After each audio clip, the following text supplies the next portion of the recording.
Welcome to our channel. Today we how to connect Nexo to your crypto wallet for withdrawals step by step clearly. First, open your preferred web browser. Navigate to the Nexo website. Log into your Nexo account using your credentials.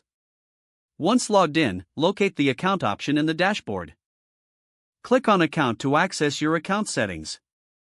Find the Wallet section from the menu. Select Withdraw to initiate the withdrawal process. Next, choose the cryptocurrency you wish to withdraw. If you haven't added a withdrawal address yet, click on Add Withdrawal Address. Enter the address of your crypto wallet carefully. Double-check the wallet address to ensure it is correct. Now, input the amount of cryptocurrency you want to withdraw. Review any fees associated with the withdrawal. Click on Confirm Withdrawal to proceed. You may be prompted to complete some security verification steps. Follow the instructions for the verification process. Once verified, your withdrawal request will be processed. Keep an eye on your email for confirmation of the transaction. Depending on the network speed, it may take some time for the funds to arrive. Check your crypto wallet to confirm the withdrawal was successful. If the page does not load, refresh the browser or try again in a private or incognito window.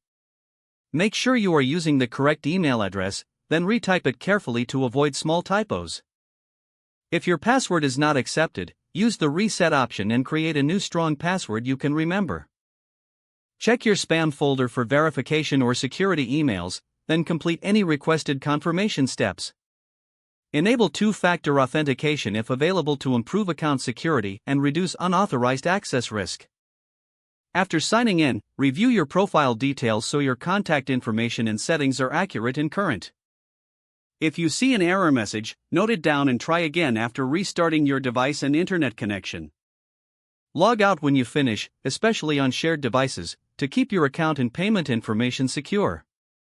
If the page does not load, refresh the browser or try again in a private or incognito window. Don't forget to like this video and subscribe to our channel for more step-by-step tech guides.